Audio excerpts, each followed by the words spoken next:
দোয়া করেন। দেশের পরিস্থিতি খুব ভালো বলে মনে হচ্ছে না, তার কারণ আমরা আমাদের নিজেদের দুর্বলতা আমরা নিজেরাই এনেছি। আমরা যেটা অতীতে করেছি সেটার ফল আমরা বর্তমানে ভোগ করছি। এগুলো খোলা কথা আমি বলতে পারছি না। এটা আমাদের এই অবস্থাটা, আমরা যে এখন দুর্বল, এটা আমরাই করেছি। এটা আমাদের অতীতের কর্মফল আমরা এখন ভোগ করছি। আমরা বুঝি নাই যে এটা আমরা ভুল করছি।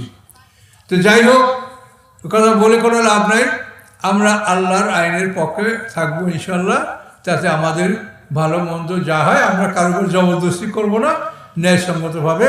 এবং এখানে আল্লাহ রসুল একটা কথা আছে, আল্লাহ রসুল হাদিস, মানরামেনকুম মন কারণ ভালো গাই রুবিয়ে দিন। আল্লাহ রসুল বলেন, যদি কেউ শরিয়াত বিরোধী কার্যকলাপ দেখে, সে শক্তি দ্বারা সেটাকে যেন প্রতিহত করে, যদি ক্ষমতা থাকে। ফাইনলামের সাথে যদি শক্তি দ্বারা প্রতিহত করার ক্ষমতা না থাকে, তবে লেসানি, সে যেন মুখে প্রতিবাদ করে।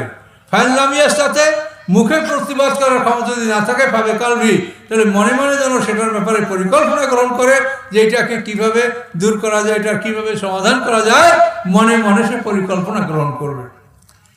তাহলে আল্লাহ রসুল আমাদেরকে প্রথমে হাত ফালিউ গাই হল ইয়াদি, ইয়াদুন মানে কুয়াত, ইয়াদুন মানে শক্তি। তো এখন দেখেন, এই যে আল্লাহ রসুল হাত দ্বারা অন্যায়কে প্রতিহত করতে বলা হয়েছে, আপনাদের কিন্তু সেই সময়টা এখন আসছে যে আপনারা আপনাদের হাত দ্বারা এমন একটা জায়গায় যদি আপনারা ছিল দেন, যে জায়গায় ছিল দিলে পরে সমাজ থেকে অন্যায়টা দূরীভূত হবে, সেটা আপনারা বোঝেন না। তো 1860 সনে মুসলমানদের কাজীপাত বিলুপ্ত করে ভারতবর্ষে এই ফৌজদারি আদালত আইন আনা হয়। কিন্তু আপনারা মুসলমান, আমরা মুসলমান, আমাদের শরীয়তের নাম দ্বীন ইসলাম, আমাদের রাস্তার নাম সিরাত আল মুস্তাকিম। বলেন, এই সিরাত আল মুস্তাকিমে দণ্ডবিধানের নাম হচ্ছে হুদুদ, কেসাস, তাজির। এইটা আপনারা কয়জনে জানেন বলেন? দুঃখ করবেন না, এটা আপনারা না, কেউ জানে না। তার কারণ আমাদের ত্রুটি আছে। আমরা আলেমরা ওয়াজ করতে আসতেই বড় বড় কেসা কাহিনী, গল্প গুজব, যার কোনো দলিল পত্র নাই, অধিকাংশ জাল কথা, এগুলি দিয়ে আমরা সময় নষ্ট করি এবং কতক্ষণ পর একটা গান গাই। এই গান গাওয়া তো যাত্রা পার্টি। গান গাওয়ার জন্য কি তাফসির মাহফিল?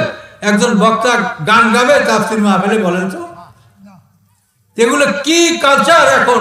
যে সমস্ত আপনারা যাদেরকে ভাইরাল বক্তা মনে করেন, দেখি সবাই গান গায়। এটা কি যাত্রা?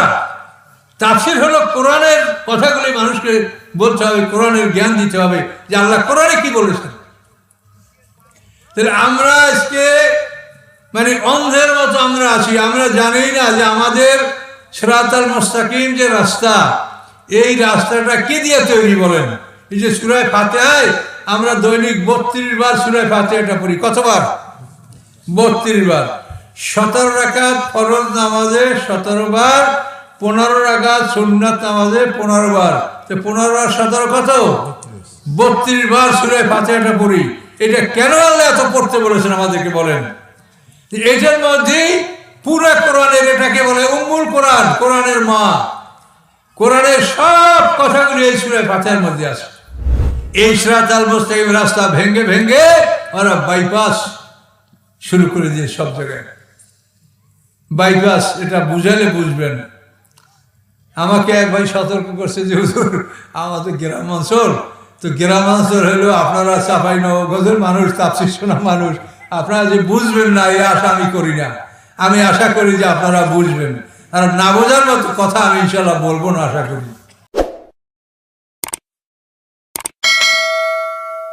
এ পর্যায়ে আপনাদের সম্মুখে মহাগ্রন্থ আল কোরআন থেকে তাফসীর পেশ করছেন আন্তর্জাতিক খ্যাতি সম্পন্ন মুফাসসিরে কোরআন আল্লামা মুহাম্মদ মুজাম্মিল হক। আল্লামা মুহাম্মদ মুজাম্মিল হক। আসসালামু আলাইকুম। তো আমরা একদিনের তাফসীরের জন্য এখানে সমবেত হয়েছি। আল্লাহ ইচ্ছা করেছেন, আপনারা আসছেন না, আমিও আসছি, আল্লাহর মর্জি। তো একদিনে অনেক কথা বলতে গেলে কোনো কথাই ভালো হয় না। এই জন্য আমি সংক্ষিপ্ত আকারে আপনাদের কাছে কথা বলতে চাচ্ছি। সূরা 42 নম্বর সূরা এই সূরার 13 নম্বর আয়াত আপনাদের সামনে আমি তেলাওয়াত করছি। আউযু বিল্লাহি মিনাশ শাইতানির রাজীম। বিসমিল্লাহির রহমানির রহিম।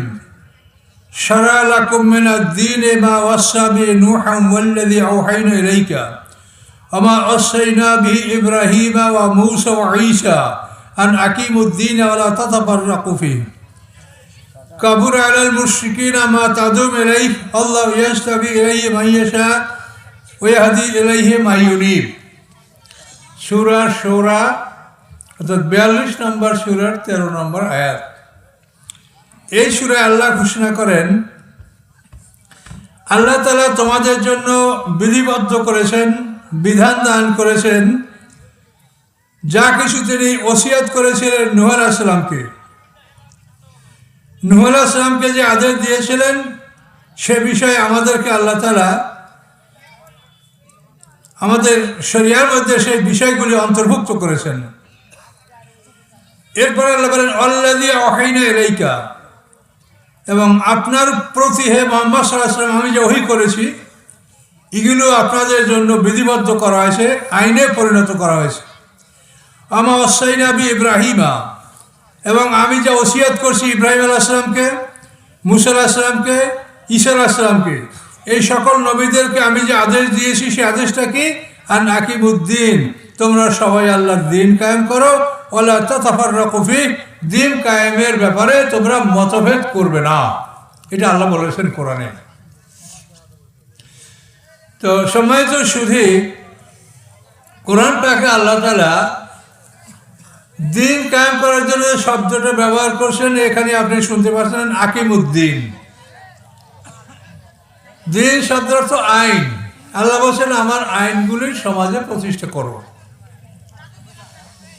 তো দিন মানে যে আইন, এটার উপরে আমরা একটু বিস্তারিত আলোচনা করবো ইনশাল্লাহ।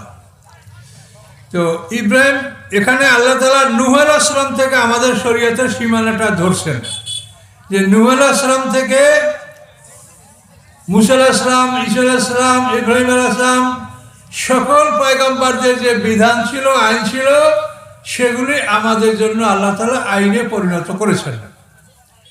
তো এই আল্লাহ রাব্বুল আলামিন নূহ আলাইহিস সালামকে বললেন, এর আগে বলেন নাই। আদম আলাইহিস সালাম থেকে নূহ আলাইহিস সালাম পর্যন্ত 10 পুরুষের ব্যবধান।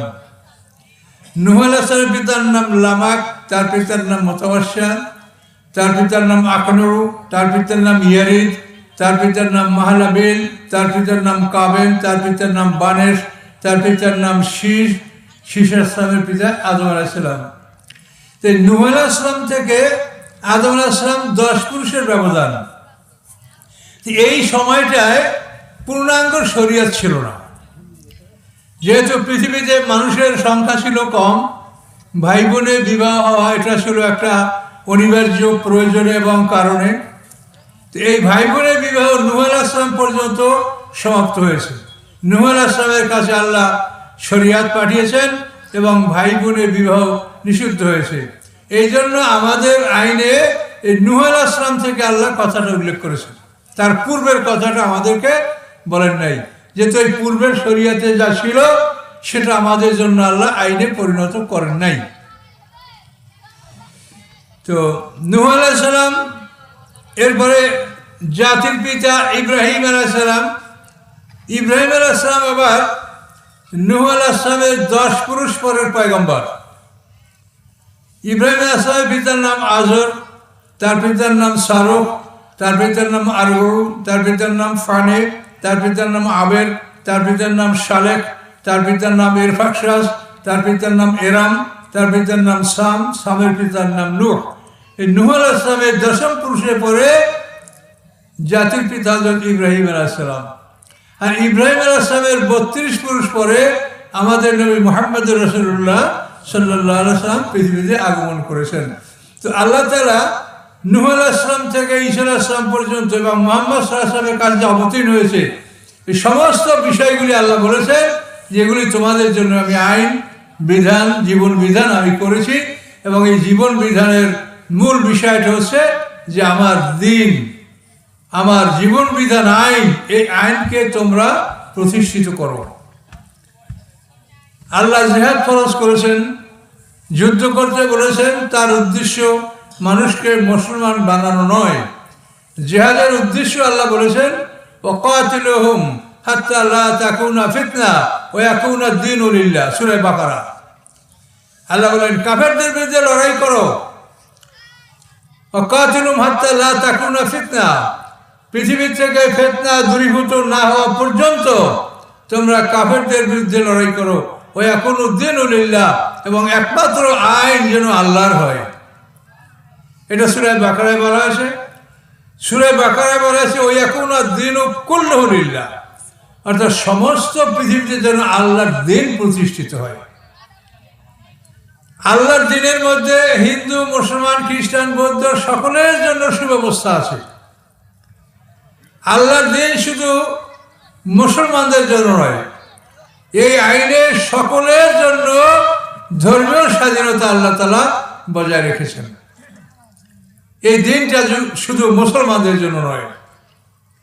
দেখেন সূরা মায়দার সম্ভবত 45 নম্বর আয়াতে দেখেন যে আল্লাহ রাব্বুল আলামিন সেখানে ঘোষণা করেছেন যে মানুষের আন্নান নাফসা বিন নাফসে, মানুষের পরিবর্তে মানুষ, অর্থাৎ বিচারের ক্ষেত্রে আল্লাহ বলেন নাই যে মোমেন হত্যা করলে তার পরিবর্তে হত্যাকারীকে হত্যা করা হবে। আল্লাহ বলছেন মোমেন, মোমেন না মানুষ, মানুষের পরিবর্তে মানুষ।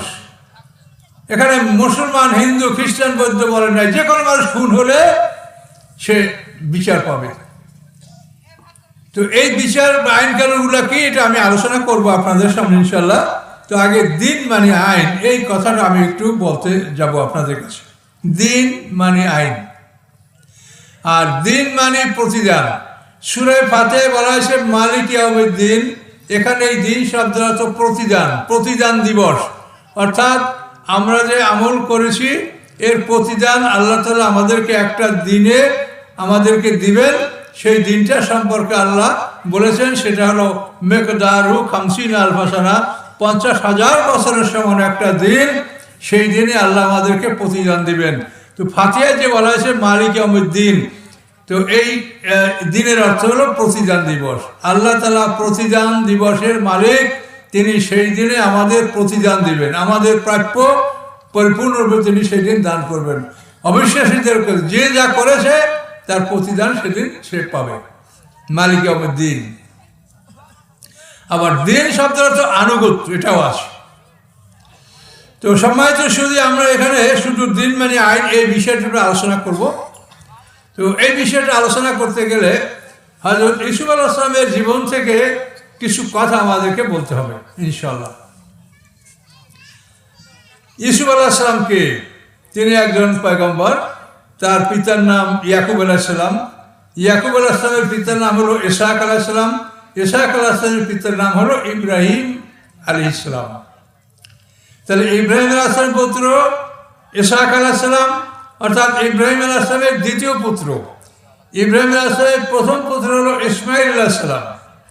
দ্বিতীয় পুত্র ইসহাক আলাইহিস সালাম। ইসমাইল আলাইহিস সালামের 13 বছর পরে এই ইসহাক আলাইহিস সালাম জন্মগ্রহণ করেছে। ইব্রাহিম আলাইহিস সালামের 88 বছর বয়সে ইসমাইল আলাইহিস সালাম জন্মগ্রহণ করেছেন মা হাজেরার পেটে। আর এর 13 বছর পরে ইসহাক আলাইহিস সালাম জন্মগ্রহণ করছেন মা সারার পেটে। ইসহাক আলাইহিস সালামের পুত্র হলো ইয়াকুব আলাইহিস সালাম। ইয়াকুব আলাইহিস সালামের 12 জন পুত্র সন্তান ছিলেন।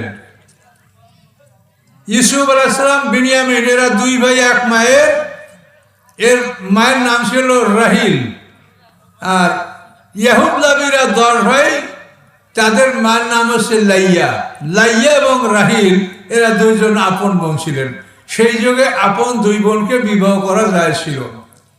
লাইয়া এবং রাহিল, এদের পিতার নাম হচ্ছে লাবান। এই লাবান হচ্ছে ইয়াকুব আলাইহিস সালামের মামাতো বোন। এই 2 বোন লাইয়া এবং রাহিল। তো লাইয়ার পেটে ইয়াহুদলাবিরা 10 ভাই, আর রাহিলের পেটে ইউসুফ আলাইহিস সালাম, বিনিয়ামিন, এই 2 ভাই। এই 12 ভাই হলো, মানে এই 12 সন্তান ইয়াকুব আলাইহিস সালামের সন্তান। এই সন্তানদেরকে কোরআন পাকে বলা হয় বনি ইসরাইল। আপনারা কোরআন শরীফে বহু জায়গায় এই বনি ইসরাইল শব্দটা পাবেন।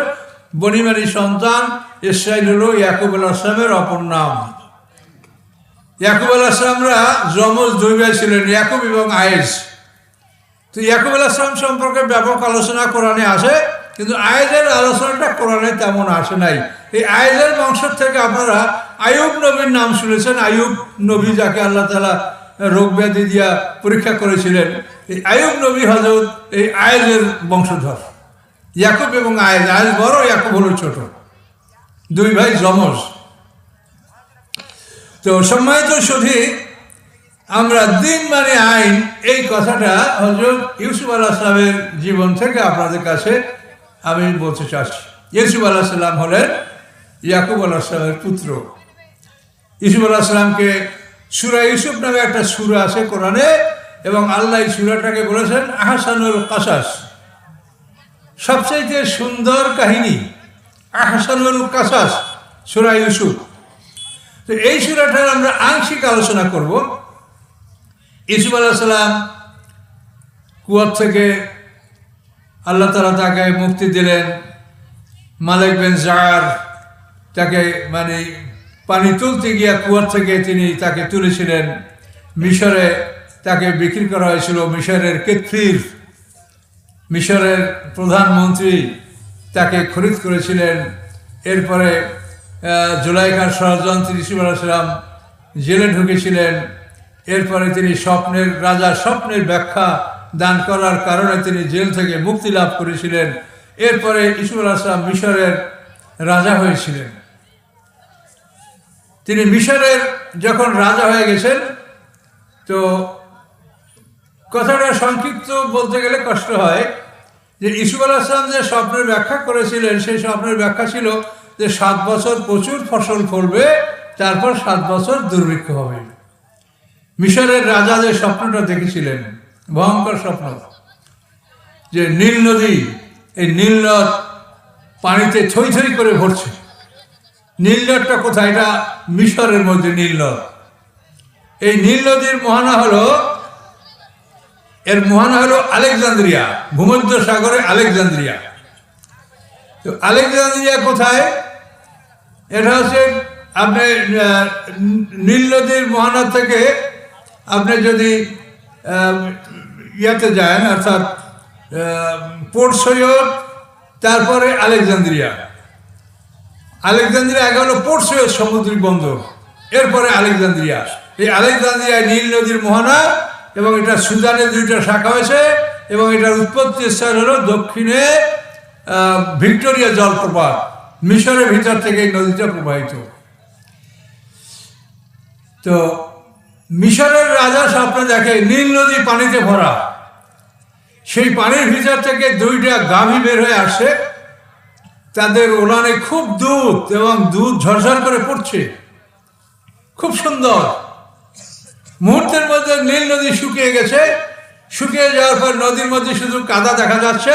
এই কাদার মধ্যে থেকে 2টা শুকনো গাভী বেরিয়ে আসে, এবং সেই শুকনো গাভী 2টায় ওই দুধওয়ালা 2টা গাভী চিবিয়ে চিবিয়ে একেবারে গিলে ফেলছে। এর মধ্যে মুহূর্তের মধ্যে সে দেখতে পাইল যে নীল নদীর কাদার মধ্যে একগুচ্ছ ফসলের মানে যেটা ছড়া, একগুচ্ছ ফসল, সেখানে সবুজ খুব সুন্দর ফসল উঠেছে। মুহূর্তের মধ্যে তার ওই কিনারা থেকে আরেক গুচ্ছ শুকনো ফসল, মানে শুকনো ফসলের গাছ, ধান বা গমের গাছ উঠে ওই সবুজ মানে ছড়াগুলিকে সব পুড়িয়ে শুকিয়ে শেষ করে দিল। এই স্বপ্ন দেখে মিশরের রাজা দরবারের স্বপ্নতত্ত্ববিদদেরকে জিজ্ঞাসা করেছিলেন, কিন্তু তারা বলেছিল আদগাস ও হালাম, জাম্বল ড্রিম, এটা বাজে স্বপ্ন, আমরা এটার তাবিল বলতে পারি না। কিন্তু ইউসুফ আলাইহিস সালাম এই স্বপ্নের সঠিক ব্যাখ্যা দেওয়ার কারণে তিনি জেলখানা থেকে মুক্তি লাভ করেছিলেন। পরবর্তীতে মিশরে তিনি রাজা হলেন, এবং ওই স্বপ্নের ব্যাখ্যা 7 বছর প্রচুর ফসল ফলবে, তারপর 7 বছর দুর্ভিক্ষ আসবে। ইউসুফ আলাইহিস সালাম মিশরের রাজা হওয়ার পরে এই অবস্থাটা পরিলক্ষিত হলো, যে দুর্ভিক্ষ শুরু হয়ে গেল। এখন মিশর, সিরিয়া, কেনান, এই সব অঞ্চলের দুর্ভিক্ষ। তো ইউসুফ আলাইহিস সালামের বাড়ি ছিল কেনানে, ইয়াকুব নবী বাস করিতেন কেনানে, ছেলেরা গান গায়। তো এই কেনানেও দুর্ভিক্ষ ছড়িয়ে পড়েছে, খাদ্য নাই। তখন কেনানে ইউসুফ আলাইহিস সালামের পিতা ইয়াকুব আলাইহিস সালাম সেই সন্তানদেরকে ডেকে বললেন যে আমরা লোকমুখে শুনতে পাচ্ছি যে মিশরে প্রচুর খাদ্য জমা আছে এবং সেখানে রেশনে খাদ্য দান করা হয়, অল্প মূল্যে খাদ্য বিক্রি করা হয়, কাজেই তোমরা মিশরে যাও এবং সেখান থেকে খাদ্য সংগ্রহ করে নিয়ে আসো। তাহলে ইউসুফ আলাইহিস সালাম তো হারিয়ে গেছে বাল্যকালে, তার ভাই বিনিয়ামিন আছে, আর ওরা 10 ভাই, 11 ভাই। কিন্তু ইয়াকুব আলাইহিস সালাম বললেন যে আমি বিনিয়ামিনকে তোমাদের সাথে যেতে দেব না, তোমরা 10 ভাই যাও আর বিনিয়ামের জন্য একটা উট নিয়ে যাও, রাজাকে বলবা যে আরো এক ভাই আমাদের আছে, সে বাবার সেবায় আছে, কাজে তার জন্য ফসল আপনারা আমার এই ভাইয়ের জন্য উট, এই উটে দান করেন। এভাবে ইয়াকুব আলাইহিস সালাম তার 10 পুত্রকে 11টা উট সহ মিশরে পাঠায় দিলেন। এই 10 ভাই 11টা উট নিয়ে যখন মিশরে ঢুকলো, ইউসুফ আলাইহিস সালাম তাদেরকে দেখেই চিনে ফেলেছেন যে আমার সেই ভাইরা যারা আমাকে কুয়ায় ফেলেছিল, আমাকে মারপিট করেছিল, এই সেই ভাইরা। কিন্তু ওরা কিছুই বুঝতে পারে নাই। এখন ইউসুফ আলাইহিস সালাম চাকরদেরকে অর্ডার দিলেন যে এদের রেশন দিয়ে দাও, এক একটা পরিবারের জন্য 1 অসাক, 60 সায় 1 অসাক, 3.5 সেরে 1 সা, 60 সায় 1 অসাক, এই 1 অসাক পরিমাণ খাদ্য এক এক পরিবারের জন্য রেশনে বরাদ্দ ছিল।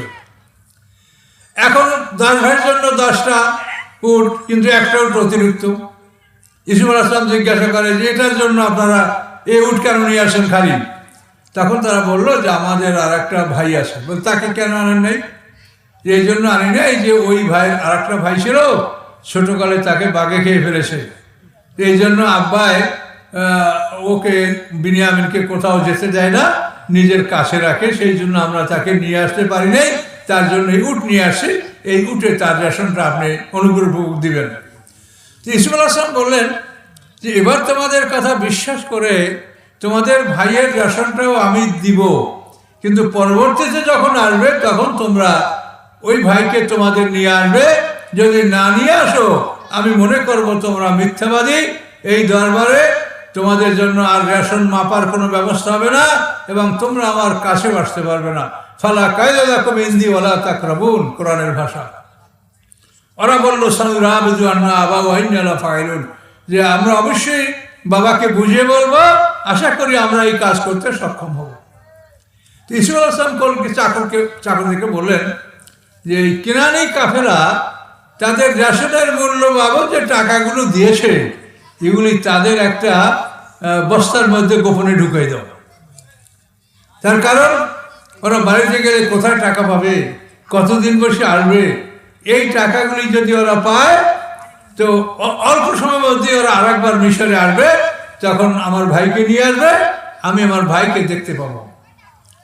এই কৌশল করে ইউসুফ আলাইহিস সালাম টাকাগুলি ভাইদের বস্তার মধ্যে ফিরিয়ে দিয়েছিলেন। ওরা 10 ভাই বাড়ি গেল, 11টা উঠে রেশন, এই মালামাল খুলে দেখে যে টাকাগুলো সব ফেরত দেওয়া হয়েছে। ইয়া বানা মা নাবগি হাজি বিদাতুনা রুদ্দাত ইলাইনা, হে বাবা হে আব্বা কি চাই আর বলেন, এই দেখেন আমাদের সমস্ত অর্থকড়িগুলি ফেরত দেওয়া হয়েছে। কিন্তু রাজা বলেছে বিনিয়ামিনকে না নিয়ে গেলে আমাদেরকে সে আর রেশন দিবে না। তখন ইয়াকুব আলাইহিস সালাম বাধ্য হইয়া তাদের থেকে অনেক শপথ নিয়ে কড়াকড়ি করে যে তোমরা ইউসুফ আলাইহিস সালামের ব্যাপারে যা করেছো সেটা আবার যেন না ঘটে, কাজে তোমরা খুব সাবধানে চলাফেরা করবে এবং আমার সন্তানকে যেন তোমরা ক্ষতি না করো। ওরা আল্লাহর শপথ করলো, কসম করলো যে না আমরা বিনিয়ামিনের কোনো ক্ষতি করব না। 11 ভাই এবার মিশরে গেল। ইউসুফ আলাইহিস সালাম বলেন হ্যাঁ আপনারা সত্যবাদী, আপনারা যেমন বলেছিলেন তো আপনাদের ভাইকে নিয়ে আসেন। তো আপনারা এই করেন, এই যে রুম কামরাগুলো দেখেন, এই দুজনের সিট, আপনার 2 জন করে এই কামরাগুলো ঢুকে যান। তো এখন ওরা 10 ভাই 5টা কামরায় ঢুকে গেছে। কারণ বিনিয়ামিন একা, সে চিন্তা করে আমার ভাই ইউসুফ আলাইহিস সালামকে যদি ছোটবেলায় বাঘে না খাইতো তো আমিও আর আমার ভাই ইউসুফ আলাইহিস সালাম দুজনে একটা কামরায় স্থান নিতে পারতাম।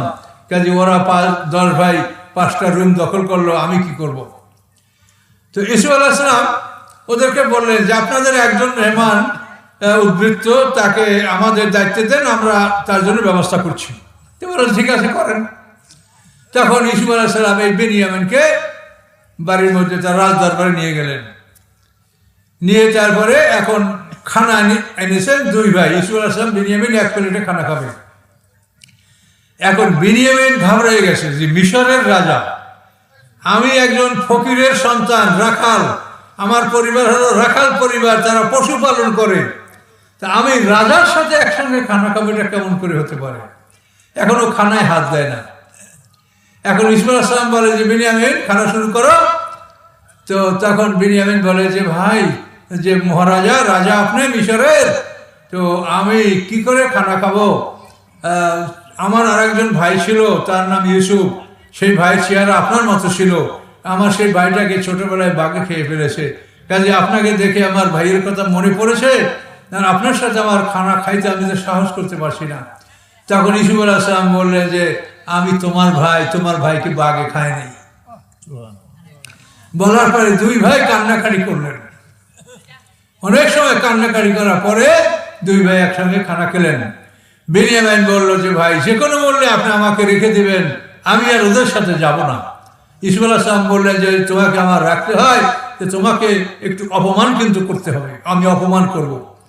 ঠিক আছে, যাই করে আমি ওদের সাথে যাব না। এভাবে ইসুফ আলাইহিস সালামের সাথে বেনিয়ামিন এই আপন 2 ভাই পরিচয় হলো। খানা খাওয়ার পরে ভাইদের সাথে তাকে পাঠাই দিল, 11 ভাই রেশন দিয়া দিল। রেশন দেওয়ার পরে ওই রেশনের মধ্যে বিনিয়ামের যে বস্তা, গমের বস্তা, তার মধ্যে রাজার একটা পানপাত্র, সুয়াল মালিকে কোরআনের ভাষা, স্বর্ণে নির্মিত পানপাত্র, বহু মূল্যবান। এই পানপাত্রটা বিনিয়ামিনের বস্তার মধ্যে চাকরে ঢুকাই দিয়েছে, মানে ওটা তারা খেয়াল করতে পারে নাকি, মাল গম মাপসে গম ভরসে বস্তায় ঢুকাই দিয়েছে।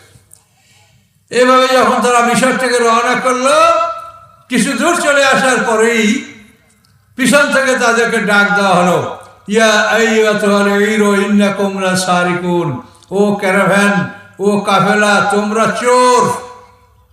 আকবরু আলাইহিম ওয়া ক্বালু মাযা তাফকিদুন। তারা পিছনের দিকে ফিরলো, ফিরে বলল যে আপনারা কি হারিয়েছেন, কি তালাশ করছেন, কি হারিয়ে গেছে আপনাদের। ক্বালু নাফকিদু সুয়াল মালিকে, তারা বলল আমরা রাজার পানপাত্র হারিয়েছি। ওয়ালিমান জা বিহিমলু বাঈর ওয়া আনা বিহি যায়েম, এবং যে এই পানপাত্র উদ্ধার করতে পারবে তাকে একটা উটের রেশন ফিরিয়ে দেওয়া হবে এবং আমি তার জিম্মাদার। তখন ওরা বলল মা জিনা লিনুফসিদা ফিল আরদি ওয়া মা কুন্না সারিকিন, যে আমরা পৃথিবীতে ফাসাদ করতে আসি নাই, আমরা চোর নই। আমাদেরকে চোর বলছেন কেন? আমরা পয়গম্বরের সন্তান, আমরা চোর না। তখন ইসুফ আলাইহিস সালাম বললেন ফামা জাযাউ ইন কুনতুম কাযিবিন, তোমরা যদি মিথ্যাবাদী প্রমাণ হও তাহলে তোমাদের শাস্তি কি হবে বলো। তখন ইসুফ আলাইহিস সালাম ভাইরা বলল মা মুজিদা ফি রাহলি ফাওয়া জাযাউ ওয়া কাযালিকা নাজিল জালিমিন, যার কাছে চোরা মাল পাওয়া যাবে সেই হবে এর শাস্তি, অর্থাৎ তাকে মালিকের গোলাম বানিয়ে দেওয়া হবে, অন্তত 1 বছরের জন্য সে মালিকের গোলাম হবে। এবং এভাবেই আমরা আমাদের দেশে চোরের বিচার করে থাকি। এখানেই কিন্তু মূল কথাটা, যে এখানে মিশরের রাজারও আইন আছে, কিন্তু মিশরের আইনে ইসুফ আলাইহিস সালাম বিচারের কথা বললেন না। তিনি বললেন যে তোমরা মিথ্যাবাদী হলে বিচারটা কি হবে বলো। তখন ওরা ওদের দেশীয় আইন বলে দিল যে আমাদের দেশীয় আইন হচ্ছে যে চোরা মাল যদি কারো কাছে পাওয়া যায় তাকে মালিকের গোলাম বানিয়ে দেওয়া হয়, কমপক্ষে 1 বছর। এখন চোরা মালের পরিমাণ হিসেবে শাস্তি বেশি হতে পারে। তো এই কথার পরে ওদের বস্তা তল্লাশি শুরু হলো। বস্তা তল্লাশি করতে করতে শেষ পর্যন্ত 11 নম্বরে গিয়া বিনিয়ামিনের বস্তা থেকে চোরা মাল বের হলো। তখন বিনিয়ামিনকে তারা বন্দী করলো। তখন 10 ভাই বলে যে দেখো এটা চোর, আর একটা ভাই ছিল সেটাও ছিল চোর।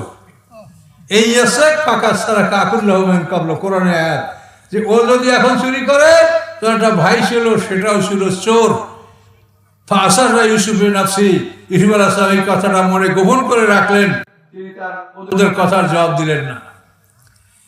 ইউসুফ আলাইহিস সালামকে চোর বলার কারণ কি? এগুলো তো অনেক লম্বা কথা।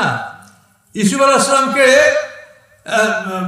লালন পালন করছে তার ফুফু ইয়াকুব আলাইহিস সালামের বোন। এই ইউসুফ আলাইহিস সালামকে যখন ইয়াকুব আলাইহিস সালাম আনতে গেছে, ছেলে বড় হয়েছে, এখন বাবাই নিয়ে আসবে, তখন ইউসুফ আলাইহিস সালামকে যাতে নিতে না পারে এই জন্য তাকে জামা কাপড় সাজিয়ে দেওয়ার সময় তার কাছে কিছু স্বর্ণ, এটা ইউসুফ আলাইহিস সালামের কোমরে বেঁধে দিয়েছিল, অথবা একটা স্বর্ণের বেল্ট বেঁধে দিয়েছিল। এবং যখন ইয়াকুব আলাইহিস সালাম ইউসুফ আলাইহিস সালামকে নিয়ে বের হলো, তখন তার বোন চিৎকার করে বলতে লাগলো, আমার এটা চুরি হয়ে গেছে, আমার এটা চুরি কেনেছে। তো দেখা গেল যে ইউসুফ আলাইহিস সালামকে খুঁজে গায়ে, তোমার ছেলে নিয়েছে, তোমার ছেলে সে আমার গোলাম হয়ে থাকবে। এই কৌশলটা বাল্যকালে ইউসুফ আলাইহিস সালামের সাথে তার ফুফু ওটা করেছিল। তো এই জন্য ওরা বলেছে যে বিনিয়ামিন যেমন এখন চুরি করলো, তো একটা ভাই ছিল, সেটাও ছিল চোর। খুব দুঃখজনক কথা। এখন ওরা এইভাবে কি করবে পরামর্শ করলো। ওরা বলল যে আমাদের একজনকে রাখেন, ওকে ছেড়ে দেন, ওরা আব্বা বৃদ্ধ মানুষ, তো ওরা আর এক ভাই তাকে ছোটকালে বাঘে খেয়ে ফেলেছে, কাজেই আমাদের একজনকে আপনি বন্দি করেন। ইউসুফ আলাইহিস সালাম এটা হতে পারে? চুরি করছি একজনে আর আমি আসামি বানাবো আর একজন? কখনোই হতে পারে না। শেষ পর্যন্ত ওরা ফিরে যেতে বাধ্য হলো। মিশরে কেনানে যাইয়া ইয়াকুব আলাইহিস সালামের কাছে বললো যে আপনার ছেলে চুরি করছে, আমরা কি করব? যে গ্রামে ঘটনা ঘটেছে সেই গ্রামবাসীদের কাছে জিজ্ঞাসা করেন যে তার বস্তা থেকে চোরামাল বের করা হয়েছে এবং সে চুরি করেছে, এই চুরির অপরাধে তাকে মিশরের রাজা বন্দি করেছে, আমরা কি করব বলেন? ইয়াকুব আলাইহিস সালাম বললেন যে তোমরা এগুলি সাজিয়েছ, তোমাদের কোনো কথা আমি বিশ্বাস করি না, তোমরা আবার মিশরে যাও, আমার কাছে সামান্য কিছু মুদ্রা আছে, মানে খোটা মুদ্রা, মানে যে মুদ্রাগুলি ভালো না, সেগুলো তো মানে সোনার উপর মুদ্রা ছিল, একটা কাগজের টাকা না, সেগুলি ছিল কিছুটা খারাপ ধরনের। এই মুদ্রাগুলি নিয়ে যাও আর আমার একটা চিঠি নিয়ে যাও। সেই চিঠিতে ইয়াকুব আলাইহিস সালাম ইউসুফ আলাইহিস সালামকে সালাম দিয়েছেন এবং তারপরে লিখেছেন যে হে মিশরের রাজা, বহুদিন আগে আমার একটা ছেলে হারিয়ে গেছে, সেই সন্তানের জন্য কাঁদতে কাঁদতে আমার চোখ দুইটা অন্ধ হয়ে গেছে। তারপর আপনি আবার আমার একটা সন্তানকে চুরির দায়ে দোষী সাব্যস্ত করে বন্দী করলেন। আমরা পয়গম্বরের বংশধর, আমাদের বংশে চোর হতে পারে না। আমরা হযরত ইব্রাহিম আলাইহিস সালামের বংশধর, ইব্রাহিম আলাইহিস সালাম আমার দাদা, কাজে আমরা সেই বংশের মানুষ, আমাদের বংশে চোর হতে পারে না। আপনি আমার একজন সন্তানকে চোর করে তাকে বন্দী করেছেন, আমার আর একটা ছেলে আগে হারিয়ে গেছে, আমার বড় কষ্ট হচ্ছে, আপনি আমার এই সন্তানকে ছেড়ে দেন। এই চিঠিটা ইউসুফ আলাইহিস সালামকে যখন দেওয়া হলো, ভাইরা ইউসুফ আলাইহিস সালামকে চিঠি দিলেন। ইউসুফ আলাইহিস সালাম চিঠিটা পড়ে কাঁদতে শুরু করলেন। তার কারণ প্রায় 40 বছর আগে ইউসুফ আলাইহিস সালাম হারিয়ে গেছে। ইউসুফ আলাইহিস সালাম কাঁদছেন যে আব্বা, আপনাকে আমি আবার কষ্ট দিয়েছি, আমি হারিয়েছি সেজন্য আপনি কেঁদেছেন, আর বিনিয়ামিনকে আমি বন্দী করে আপনাকে আবার আমি কষ্ট দিয়েছি। আপনি যদি জানতেন যে আমি আপনার ছেলে, তা আপনি মিশরের রাজা বলে আমাকে সম্বোধন করতেন না, আপনি বলতেন স্নেহের ইউসুফ। এখন ইউসুফ আলাইহিস সালাম কাঁদতেছেন। ওরা তাকাই দেখেন যে আমাদের রাজার চিঠি পড়ে মিশরের রাজা কাঁদে কেন, কি ব্যাপার? আমাদের বাবা একজন ফকির মানুষ, একজন রাখাল মানুষ, আর ইনি হলেন মিশরের সম্মানিত রাজা, তো আমাদের আব্বার চিঠি পড়ে মিশরের রাজা কাঁদে কেন? ইউসুফ আলাইহিস সালাম চিন্তা করলেন যে এখন পরিচয় গোপন করার আর সময় নাই। তিনি ভাইদেরকে লক্ষ্য করে বলেন, হাল আলিমতুম মা ফাআলতুম বিইউসুফ ইয আনতুম জাহিলুন, তোমাদের কি জানা আছে যে ইউসুফ আলাইহিস সালামের সাথে তোমরা কি করেছো যখন তোমরা জাহিল ছিলে? তোমাদের মনে আছে? তখন ওরা ঘাবড়ে গেল যে ইউসুফ আলাইহিস সালামের সাথে আমরা কি করেছি, আল্লাহ জানে, আমরা জানি, আর ইউসুফ আলাইহিস সালাম, এই তিনের বাইরে আর কেউ জানে না। কাজে এই লোকটা কে হতে পারে যে বলে ইউসুফ আলাইহিস সালামের সাথে কি করেছো তোমাদের কি জানা আছে? এখন ওরা 3 ভাই পরামর্শ করলো যে, ওরা 10 ভাই পরামর্শ করলো যে তাহলে তুই ইউসুফ আলাইহিস সালাম হবে। তখন ওরা বললো আইন্নাকা লা আনতা ইউসুফ, তাহলে আপনিই কি ইউসুফ? তখন ইউসুফ আলাইহিস সালাম বললেন আনা ইউসুফ ওয়া হাযা আখি, হ্যাঁ আমি ইউসুফ আর এ আমার বিনিয়ামিন আমার ভাই। কাদ মান্নাল্লাহু আলাইনা, আল্লাহ আমাদের প্রতি ইহসান করেছেন, দয়া করেছেন। তখন ওরা 10 ভাই অস্থির হয়ে গেল, ইউসুফ আলাইহিস সালাম আমাদেরকে বন্দি করবেন, জেলে ঢুকাবেন, আমাদেরকে শাস্তি দিবেন। তখন 10 ভাই আগায় গেল, ইউসুফ আলাইহিস সালামের পায়ে পড়ে আমরা ক্ষমা চাবো। যখন এই 10 ভাই ইউসুফ আলাইহিস সালামের পায়ের দিকে অগ্রসর হয়ে যে পায়ে পড়ে সালাম করবে এবং পা ধরে ক্ষমা চাবে, ইউসুফ আলাইহিস সালাম তাদেরকে বুকের সাথে জড়ায় ধরলেন, পা ধরতে দিলেন না এবং বললেন লা তাসরিবা আলাইকুমুল ইয়াউম, তোমাদের উপরে আমার আজকে কোনো অভিযোগ নাই। ইয়াগফিরুল্লাহু লাকুম, আল্লাহ যেন তোমাদেরকে ক্ষমা করে দেন। এইভাবে ইউসুফ আলাইহিস সালাম তার ভাইদেরকে ক্ষমা করে দিলেন, যে ভাইরা কত অত্যাচার করেছে, 20 দিরহামে তাকে বিক্রি করেছে গোলাম বলে, যেটা আমাদের পলাতক গোলাম। মাত্র 20 দিরহামে ইউসুফ আলাইহিস সালামকে তারা মালিক ইবনে জারের কাছে বিক্রি করেছিল। এই দুঃখের কাহিনী, তারা কুয়ার মধ্যে ফেলার আগে 10 ভাই ইউসুফ আলাইহিস সালামকে পিটিয়েছিল। এই সব কিছু চিন্তা করে তিনি বললেন লা তাসরিবা আলাইকুমুল ইয়াউম, তোমাদের উপরে আমার আজকে কোনো অভিযোগ নাই। ইয়াগফিরুল্লাহু লাকুম, আল্লাহ যেন তোমাদেরকে মাফ করে দেন। এইভাবে ইউসুফ আলাইহিস সালাম ভাইদেরকে ক্ষমা করে দিলেন এবং পরে মিশর থেকে তার পরিবার পরিজন পিতামাতা সবাইকে মিশরে আনার জন্য তিনি ব্যবস্থা করলেন। তো এখানে আমরা আইনের কথাটা বলবো। এখন দেখেন আল্লাহ কি বলেন, মা কানা লিয়াকুযা আখাহু ফি দীনিল মালিকি। আল্লাহ বলেন ইউসুফ আলাইহিস সালাম মালিক হলো মিশরের রাজার উপাধি মালিক। মা কানা লিয়াকুযা আখাহু ফি দীনিল মালিকি। ইউসুফ আলাইহিস সালাম মিশরের রাজার আইনে সে তার ভাইকে বন্দী করতে পারত না। মিশরের রাজার আইনে যদি চুরির বিচার করা হতো তো তাকে জরিমানা করে ছেড়ে দিতে হতো।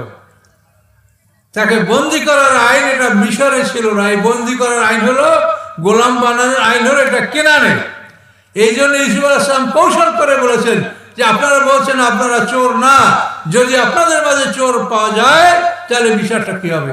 ওরা বলছে যার কাছে চোরা মাল পাওয়া যাবে তাকে গোলাম বানিয়ে দেওয়া হবে মালিকের। সেই হিসেবে বিনিয়ামিনকে ইউসুফ আলাইহিস সালাম বন্দী করতে সক্ষম হয়েছিলেন। মা কানা লিয়াকুযা আখাহু ফি দীনিল মালিক। দিন মানে আইন, মালিক মিশরের রাজা, মালিক মিশর, তার নাম ছিল রাইয়ান ইবনে উলিদ। এই দিন মানে আইন। তো আল্লাহ তাআলা আমাদেরকে এই আইন প্রতিষ্ঠা করার জন্য বলেছেন আকিমুস সালাত, সালাত কায়েম করো, আকিমুদ্দিন, আল্লাহর দিন কায়েম করো। সালাত কায়েম করা, নামাজ পড়া যেরকম ফরজ, আল্লাহ তাআলা ঠিক একই শব্দ দ্বারা দিন কায়েম করার জন্য আদেশ দিয়েছেন আন আকিমুদ্দিন ওয়ালা তাতাফাররাকু ফিহি, যে তোমরা সবাই মিলে আল্লাহর দিন প্রতিষ্ঠা করো, দিন প্রতিষ্ঠার ক্ষেত্রে তোমরা মতভেদ করো না। এখন এই দিন প্রতিষ্ঠার ব্যাপারে সমাজের মানুষের মধ্যে অনেকটা ত্রুটি আছে। আমরা এই দিন সম্পর্কে আপনাদেরকে সঠিক জ্ঞান দান করতে পারছি না, যার জন্য অনেক মানুষ নামাজ পড়েও দিন কায়েমের বিরোধিতা করে। নামাজ পড়ছে কিন্তু দিন কায়েমের কথা বললে বলে ওরা একটা রাজনীতি নিয়ে আসে, এটা রাজনীতি করে। কিন্তু দিন কায়েম করতে আল্লাহ বলেছেন, দিন হলো আল্লাহর আইন কানুন। এখন এই আইন কানুনগুলি আপনাদেরকে কিছু ব্যাখ্যা না দিলে আপনারা বুঝবেন না। আল্লাহর আইন যেমন যেমন খুন, আল্লাহ যদি আমি ধারাবাহিক বলতে যাই তো এই সিরিয়ালে আসতে হয়, সেটা এই সংক্ষিপ্ত সময় হয় না। আমাদের কোরআনে, আমাদের শরিয়াতে, আমাদের সিরাতাল মুস্তাকিমে যে বিচার ব্যবস্থাটা আছে, এই বিচার ব্যবস্থাটা হলো মানে অপরাধটা 3টে ভাগে ভাগ করা হয়েছে, হুদুদ, কেসাস, তাজির। একটু বলেন তো মুখে কি বলছি? হুদুদ, কেসাস, তাজির। হুদুদ হচ্ছে আল্লাহবাদী কেস। আল্লাহবাদী কেস হলো 5টা: চুরি, ডাকাতি, জেনা, জেনার অপবাদ, শরাব পান করা। এই 5টা কেস এর বিচারের নাম হলো হুদুদ, আল্লাহবাদী কেস। এই কেসের বাদী স্বয়ং আল্লাহ তাআলা। কেসাস হলো মারামারি, কাটাকাটি, খুনাখুনি। এই মানুষবাদী কেস হলো এই কেসাস। তাজির হলো জেনারেল কেস, ভালো মন্দ সব ধরনের বিধান হলো এই তাজিরের মধ্যে। হুদুদ, কেসাস, তাজির, এটা হলো আমাদের শরীয়তের দণ্ডবিধান। কিন্তু 1860 সনে পাক ভারত উপমহাদেশ থেকে মুসলমানদের কাজীপদ বিলুপ্ত করা হয়েছে এবং হুদুদ কেসাস তাজিরের পরিবর্তে ফৌজদারি আদালত আইন প্রবর্তন করা হয়েছে। সকলে জোরে বলুন নাউজুবিল্লাহ। কত সালে? 1860 সনে। এই 1860 সন পর্যন্ত এগুলি ইতিহাস আপনাদের জানতে হয়। 1757 পলাশির যুদ্ধে নবাব সিরাজউদ্দৌলা শাহাদাত বরণ করেন। 1857 সেফাই বিদ্রোহ হয়। তো 1860 সনে মুসলমানদের কাজীপদ বিলুপ্ত করে ভারতবর্ষে এই ফৌজদারি আদালত আইন আনা হয়। কিন্তু আপনারা মুসলমান, আমরা মুসলমান, আমাদের শরীয়তের নাম দ্বীন ইসলাম, আমাদের রাস্তার নাম সিরাতাল মুস্তাকিম। বলেন এই সিরাতাল মুস্তাকিমে দণ্ডবিধানের নাম হচ্ছে হুদুদ কেসাস তাজির। এইটা আপনারা কয়জনে জানেন বলেন? দুঃখ করবেন না, এটা আপনারা না, কেউ জানে না। তার কারণে আমাদের ত্রুটি আছে। আমরা আলেমরা ওয়াজ করতে আসলেই বড় বড় কেসা কাহিনী, গল্প গুজব, যার কোনো দলিল পত্র নাই, অধিকাংশ জাল কথা, এগুলো দিয়ে আমরা সময় নষ্ট করি এবং কতক্ষণ পর প্রায় একটা গান গাই। এই গান গাওয়া তো যাত্রা পার্টি। গান গাওয়ার জন্য কি তাফসির মাহফিল? একজন বক্তা গান গাবে তাফসির মাহফিলে? বলেন তো এগুলো কি কালচার এখন? যে সমস্ত আপনারা যাদেরকে ভাইরাল বক্তা মনে করেন, দেখি সবাই গান গায়। কি এটা কি যাত্রা? তাফসির হলো কোরআনের কথাগুলি মানুষকে বলতে হবে, কোরআনের জ্ঞান দিতে হবে যে আল্লাহ কোরআনে কি বলেছেন। তাহলে আমরা আজকে মানে অন্ধের মতো আমরা আছি। আমরা জানি না যে আমাদের সিরাতাল মুস্তাকিম যে রাস্তা, এই রাস্তাটা কি দিয়ে তৈরি বলেন? এই যে সূরা ফাতিহায় আমরা দৈনিক 32 বার সূরা ফাতিহাটা পড়ি। কতবার? 32 বার। 17 রাকাত ফরজ নামাজে 17 বার, 15 রাকাত সুন্নাত নামাজে 15 বার। তো 15 আর 17 কত? 32 বার সূরা ফাতিহাটা পড়ি। এটা কেন আল্লাহ এত পড়তে বলেছেন আমাদেরকে বলেন? এটার মধ্যেই পুরো কোরআনের, এটাকে বলে উম্মুল কোরআন, কোরআনের মা। কোরআনের সব কথাগুলি এই সূরা ফাতিহার মধ্যে আছে। আপনি যদি অনুসন্ধান করতে পারেন, আপনি যদি জ্ঞান চর্চা করতে পারেন, তো কোরআনের সব কথাগুলি সূরা ফাতিহার মধ্যে পাবেন। তো বিশেষ করে এই যে সিরাতাল মুস্তাকিম, এই সিরাতাল মুস্তাকিম রাস্তাটা এটা তৈরি হয়েছে কোরআন দ্বারা। কোরআনের একটা আয়াত আপনি প্রতিষ্ঠা করবেন, লা ইলাহা ইল্লাল্লাহ মুহাম্মাদুর রাসূলুল্লাহ, এই কলেমা যখন আপনি পাঠ করবেন, তখন সিরাতাল মুস্তাকিম রাস্তার পেভমেন্ট, মানে যেটা একেবারে নিচে যেটা করা হয়, এটাকে কি বলা হয় বাংলায়? পেভমেন্ট বলা ইংরেজিতে। মানে একেবারে মূল ফাউন্ডেশনটা আর কি, রাস্তার একেবারে তলের যেটা ইট বা খোয়া দেওয়া, ওইটা পেভমেন্ট। লা ইলাহা ইল্লাল্লাহ মুহাম্মাদুর রাসূলুল্লাহ, এটা হলো আমাদের শুরু। এরপরে যখন আপনি সালাত কায়েম করবেন, তখন মনে করেন সিরাতাল মুস্তাকিমের 1 কিলোমিটার রাস্তা আপনি কায়েম করলেন। এরপরে যদি সালাতের পর সম কায়েম করেন, আপনি আর 1 কিলোমিটার রাস্তা করলেন। এরপরে হজ, যাকাত, জিহাদ, এই যত বিধান আছে এগুলি আপনি আস্তে আস্তে প্রতিষ্ঠা করবেন। তার সিরাতাল মুস্তাকিম রাস্তা পৃথিবীর থেকে জান্নাত পর্যন্ত এই রাস্তাটা তৈরি হবে। সিরাতাল মুস্তাকিম রাস্তাটা তৈরি হওয়ার জন্য মাল ম্যাটেরিয়ালস হচ্ছে এই 2 মলাটের মধ্যে। এই মাল দ্বারা সিরাতাল মুস্তাকিম রাস্তাটা তৈরি করতে হয়। কি বুঝতে পারছেন? এই রাস্তাটা তৈরি করার জন্য মূল প্ল্যানদাতা হলেন আল্লাহ তাআলা, এবং এই রাস্তাটা সঠিকভাবে নির্মাণ করার ইঞ্জিনিয়ার হচ্ছেন রাসূল সাল্লাল্লাহু আলাইহি সাল্লাম, এবং এই রাস্তা তৈরি করার লেবার ছিল সাহাবায়ে কেরাম রিদওয়ানুল্লাহ তাআলা আলাইহিম আজমাইন। সকলে জোরে বলুন সুবহানাল্লাহ। কি বুঝতে পারছেন? সিরাতাল মুস্তাকিমের মাল ম্যাটেরিয়ালস হলো এই কোরআন মাজিদের 2 মলাটের মাঝখানে। এর ইঞ্জিনিয়ার হচ্ছেন রাসূল সাল্লাল্লাহু আলাইহি সাল্লাম, প্ল্যানদাতা হচ্ছেন স্বয়ং আল্লাহ তাআলা, এবং লেবার হচ্ছে সাহাবায়ে কেরাম। এরা মিলে এই সিরাতাল মুস্তাকিম রাস্তা কায়েম করেছেন। বিদায় হজের দিন আল্লাহ রাসূল ঘোষণা লাভ করেছেন, আল-ইয়াওমা আকমালতু লাকুম দীনাকুম, আজকে তোমাদের দিনকে আমি পূর্ণতা দান করলাম। সকলে বলুন সুবহানাল্লাহ। ঠিক কিনা বলেন? কিন্তু সেই রাস্তাটা আজকে আমাদের চোখের সামনে আস্তে আস্তে ভেঙে ভেঙে রাস্তাটা বিলীন হয়ে গেছে। এই সিরাতাল মুস্তাকিম রাস্তা ভেঙে ভেঙে ওরা বাইপাস শুরু করে দিয়ে সব জায়গায় বাইপাস, এটা বুঝালে বুঝবেন। আমাকে এক ভাই সতর্ক করছে যে হুজুর আমাদের গ্রামাঞ্চল, তো গ্রামাঞ্চল হলো আপনারা চাপাই নগরের মানুষ, তাফসীর শোনা মানুষ, আপনারা যে বুঝবেন না এই আশা আমি করি না। আমি আশা করি যে আপনারা বুঝবেন, আর না বোঝার মতো কথা আমি ইনশাল্লাহ বলবো না, আশা করি। এই যে সিরাতাল মুস্তাকিম রাস্তাটা, এই রাস্তাটা হলো পৃথিবী থেকে জান্নাত পর্যন্ত। আর মাগদুবি আলাইহিম ওয়ালাদ দাল্লিন যে রাস্তাটা, মাগদুবি আলাইহিম ইহুদি, দাল্লিন খ্রিস্টান, এদের রাস্তাটা হলো পৃথিবী থেকে জাহান্নাম পর্যন্ত। তো দুটা রাস্তা দুদিক, সিরাতাল মুস্তাকিম পৃথিবী থেকে জান্নাত পর্যন্ত, আর মাগদুবি আলাইহিম ওয়ালাদ দাল্লিন রাস্তাটা হলো পৃথিবী থেকে জাহান্নাম পর্যন্ত। ওই রাস্তাটা শয়তানের ওহী দ্বারা তৈরি। শয়তানের ওহী, আল্লাহর ওহী বাদে যা কিছু পৃথিবীতে আছে এগুলো সবই শয়তানের কথা। একমাত্র আল্লাহর কোরআন, কোরআনের ব্যাখ্যা, কোরআনের ব্যাখ্যায় যে বিশুদ্ধ হাদিসগুলি আছে সেগুলি, এবং এই কোরআন সম্বলিত আরো যে যা কিছু আছে এগুলির বাইরে যা আছে এগুলি সব মানে শয়তানের ওহী।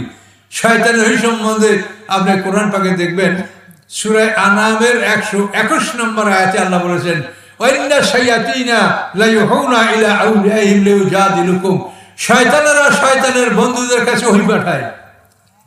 আল্লাহ যেরকম তার বন্ধু মনোনীত পয়গম্বরদের কাছে ওহী পাঠায়, শয়তান তার বন্ধুদের কাছে ওহী পাঠায়। তো হইল দুই প্রকার, আল্লাহর ওহী এবং শয়তানের ওহী। কি কোরআন থেকে বলছি না বানিয়ে বলছি? কথা বলেন।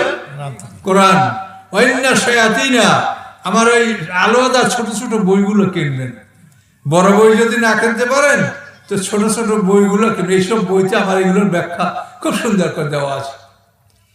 সত্য দলের পরিচয় যে বই, এই বইয়ের মধ্যে আপনারা এইসব বিষয় পাবেন। এখন শয়তানের ওহী, আল্লাহর ওহী। এখন আল্লাহর ওহী দ্বারা, আল্লাহর ওহী আপনাদের সামনে আল কোরআন, এই আল্লাহর ওহী দ্বারা সিরাতাল মুস্তাকিম রাস্তা তৈরি করা হয়েছে।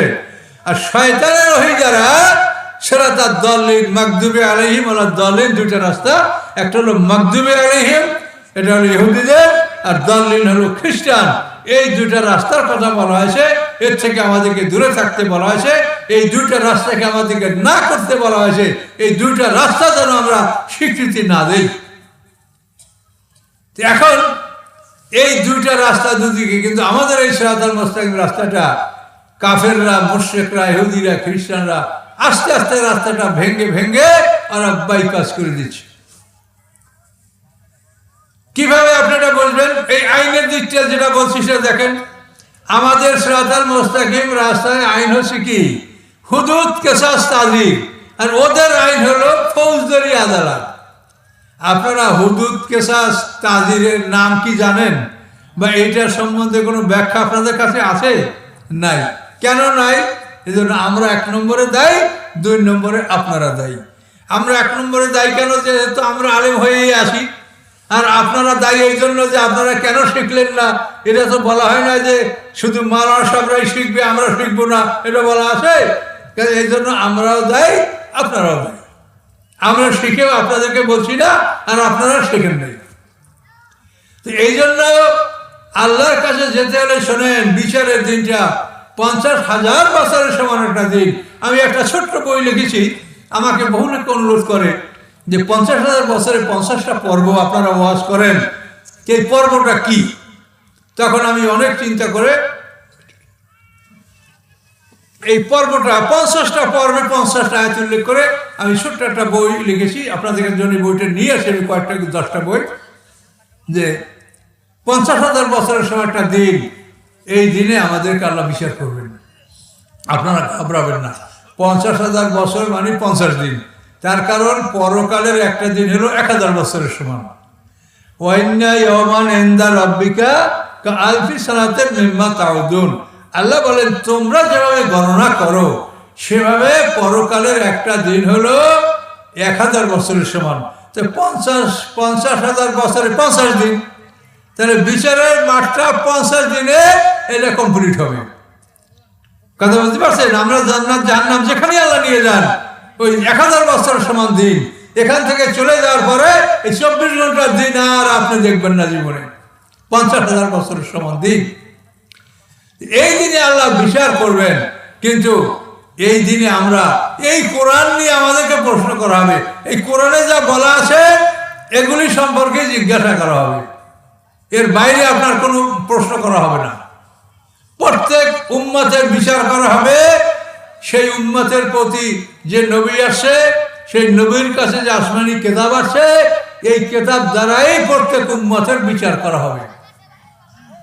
সম্মানিত শুধু এই যে আইন, আল্লাহ তাআলা বলছেন যে আমার আইনগুলি কায়েম করে। এখন আল্লাহর আইন তো কায়েম করেছে, রাসূল সাহাবী এরা মিলে কোরআনকে সম্পূর্ণ প্রতিষ্ঠা করেছে, আল্লাহর আইন প্রতিষ্ঠা করেছে, কিন্তু পরবর্তীতে এটাকে ওরা ভেঙে ফেলতেছে। যেমন দেখেন এই আইনের ক্ষেত্রে হুদুদ, কিসাস, তাজির, সেখানে ওরা নিয়ে আসে ফৌজদারি আদালত। এখন এই দুইটা জিনিস আপনি তুলনা করেন যে আমাদের আইনটাকে ওরা বিলুপ্ত করে ওরা যে আইনটা নিয়ে আসলো, এটা একটা তুলনামূলক আলোচনা আপনাদের কাছে করি। আমাদের শরীয়তের বিধান হলো, কোরআন পাকে আল্লাহ বলছে যে একটা আমি সূরা মায়দার সম্ভবত 45 নম্বর আয়াতে আমি উল্লেখ করেছিলাম যে আল্লাহ তাআলা বলেছেন যে মানুষের পরিবর্তে মানুষ, চোখের পরিবর্তে চোখ, কানের পরিবর্তে কান, দাঁতের পরিবর্তে, এইভাবে আল্লাহ তাআলা সব কিছু বলেছেন যে প্রত্যেকটা জিনিসের জুরুহা কিসাস, সমস্ত জখমের কিসাস আছে। তো এখন এই যে কিসাস, এখানে কিন্তু আল্লাহ তাআলা শুধু মুসলমানরা বিচার পাবে কথা বলেন নাই, অমুসলিমরাও যদি এভাবে নিহত হয় তো তারাও ইসলামী আইনে বিচার পাবে। ইসলামী আইনে বিচারটা কি? ইসলামী আইনে বিচার হলো যে ব্যক্তি মার্ডার হয়েছে, যে মারা গেছে, নিহত ব্যক্তি, তার ওয়ারিশরা এর বিচার দাবি করবে কাজীর কাছে। তো বিচার দাবি করলে এখন ওয়ারিশরা যদি বলে যদি আমরা খুনের বিচার খুন নিব, আমরা খুনের বিচার খুন, এটা আমরা চাই, তাহলে আদালতের কাজী, ইসলামী আদালতের কাজী ওই আসামিকে হত্যার জন্য আদেশ দিবেন, তাকে হত্যা করা হবে। আর যদি নিহত ব্যক্তির ওয়ারিশরা বলে যে আমরা খুনের বিচার খুন নিব না, আমরা রক্তের মূল্য নিব, দিয়াত যেটাকে আরবিতে বলে দিয়াত, এই রক্তের মূল্য যদি তারা চায় তাহলে ওই ব্যক্তি তাকে খুনি আসামিকে হত্যা করা হবে না, তাকে বলা হবে যে তুমি রক্তের মূল্য পরিশোধ করো। রক্তের মূল্য হলো 100 গরু অথবা 100 উট অথবা 2000 বকরি। 100 গরুটা দিতে হলে তার মধ্যে 40টা দিতে হবে গাভীন গরু, আর উটের ক্ষেত্রে এরকম 100 উটের 40টা গাভীন উট এবং 60টা বড় বড় অন্তত 5 বছর বয়সের উট। এটা হলো খুনের জরিমানা। ইসলামী আদালতে খুনের বিচারে খুন, এবং যদি খুন রহিত হয় মানে খুন যদি তার নিহত ব্যক্তির ওয়ারিশরা দাবি না করে তাহলে সে রক্তের বিনিময়ে ব্লাড মানি দিয়াত, এটা সে দিবে। দিয়াত হচ্ছে 100 গরু অথবা 100 উট অথবা 2000 বকরি। এখন এই যে বিষয়টা ইসলামে কিন্তু এটা বলা হয় নাই যে খুনি আসামিকে বিচারে যদি খুন প্রমাণ হয় তো তাকে 20 বছর সাজা দাও। 20 বছর সাজা দিলে কি লাভ? জনগণের টাকার দ্বারা জেলখানায় তাদেরকে খাওয়ানো হবে, মজা করে খাবে আর মস্তানি করবে, সেখানে বসেও সে আয় করবে, আর সাধারণ হাজতিদের উপরে জুলুম অত্যাচার করে সে কামাই করবে। এটা জেলে যারা ঢুকছেন তারা এটা জানেন যে এই ঘটনা কি ঘটে। আল্লাহর আইন বলছে যে না, যদি খুনের বদলে খুন আছে এটা হতে পারে, তারপর তাকে জেল দেওয়া হবে না, তাকে সময় দেওয়া হবে 3 বছর। 3 বছর সময়ের মধ্যে তুমি 100 জরিমানা এটা পরিশোধ করবে, অথবা 100 গরু যেতে যেটা পাওয়া যায়। এবং এই জরিমানা পরিশোধ করার জন্য তোমার আত্মীয় স্বজন, বন্ধু বান্ধব, আপন পর কে কোথায় আছে সবাইকে ধরে তুমি এই 100 উটের ব্যবস্থা 3 বছরের মধ্যে তোমাকে করতে হবে। কিন্তু ইসলামে তাকে জেল দেওয়ার কথা বলা হয়নি। এখন এই ইসলামের বিচারটা ভালো না এই খ্রিস্টানদের বিচার, যে বাদী বিবাদী, হ্যাঁ, খুন যে হয়েছে তার পক্ষের যারা এরা হলো বাদী আর আসামি পক্ষ বিবাদী। বিবাদীরা যদি দোষী সাব্যস্ত হয় তাদেরকে 20-25 বছর সাজা দাও, কিন্তু বাদীর পক্ষ কিছু পাবে না। বাদীর পক্ষে মামলাটা চালাতে তারও লক্ষ লক্ষ টাকা ব্যয় হবে। তাহলে এখন আল্লাহর আইন আর খ্রিস্টানদের আইন। দেখেন তো বিষয়টা কি, কিভাবে আল্লাহ তাআলা আইন করেছেন মানুষের কল্যাণের জন্য। এবং এই খুনের বিচার এটা এমন একটা কঠিন ব্যাপার, এখানে শরীয়তে অনেক ব্যাখ্যা আছে এগুলির। যে মনে করেন কোনো মহল্লায় যদি একটা মানুষ খুন হয়, খুন হওয়ার পরে কে খুন করেছে যদি আসামিকে ধরা না যায়, তাহলে ইসলামী আদালতের কাজে বিচারক স্বয়ং সেখানে আসবেন। আইসা সেই মহল্লার 50 জন মানে জ্ঞানী মানুষ, 50 জন 1 নম্বর মানুষ তারা ডেকে বের করবেন। তারপরে বলবেন যে আপনি বলেন, এক একজনকে বলবে যে আপনি বলেন যে এই মানুষটাকে আপনি খুন করেছেন। যদি না করে থাকেন তো বলেন যে আল্লাহর কসম আমি একে মারিনি, কে মেরেছে আমি যা জানি না। এইভাবে 50টা লোকে যদি সাক্ষী দেয়, তাহলে ইসলামী আদালতের কাজী রায় দিবেন যে আপনারা এই গ্রামের মানুষ সবাই মিলে, এই মহল্লার মানুষ সবাই মিলে 100টা উট জরিমানা এটা আপনারা জমা করেন, এটা আপনাদেরকে পরিশোধ করতে হবে, এই 100 জরিমানা দিতে হবে।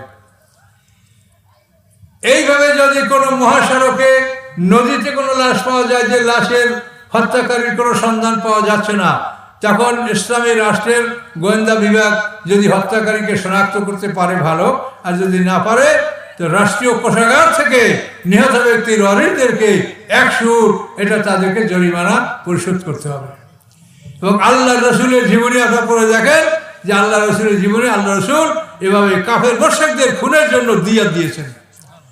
বদরের যুদ্ধে 2 মাস আগে সাহাবীরা আমর হাজরামি নামক একটা লোক হত্যা করেছিল, মক্কার এক মুশরিককে। আল্লাহ রসুল তার দিয়াত তার বাড়িতে পাঠিয়ে দিয়েছেন। বীরে মাওনার যুদ্ধের পরে আমর ইবনে উমাইয়া জুবাইরি নামক একজন সাহাবী, যে এটা বীরে মাওনার যুদ্ধ অত্যন্ত মর্মান্তিক, যেখানে 70 জন সাহাবী যারা শাহাদাত বরণ করেছিলেন।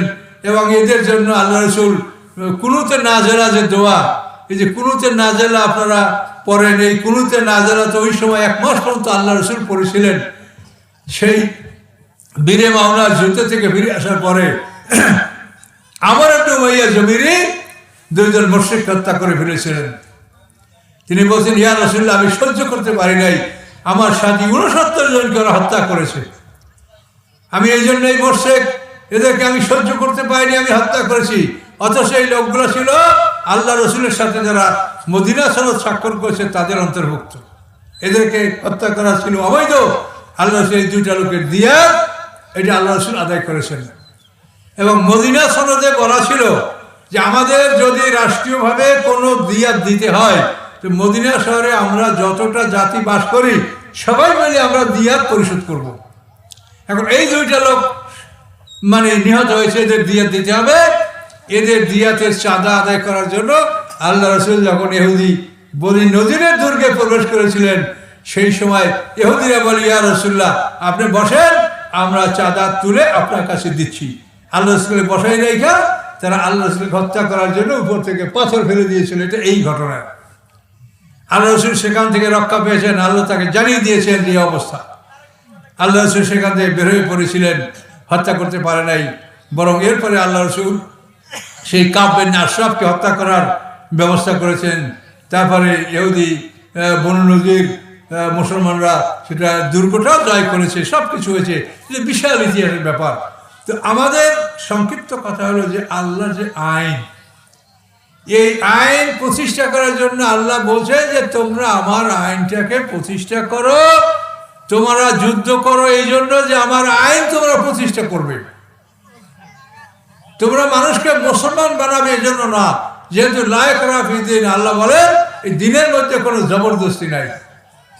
তুমি শুধু আলাইকাল বালাগ ওয়া আলাইনাল হিসাব। আল্লাহ বলেন, হে রাসূল, আপনার দায়িত্ব হলো প্রচার করে দেওয়া, আমি আল্লাহ আমার দায়িত্ব হিসাব নেওয়া। কাজে জবরদস্তি কাউকে করা যাবে না।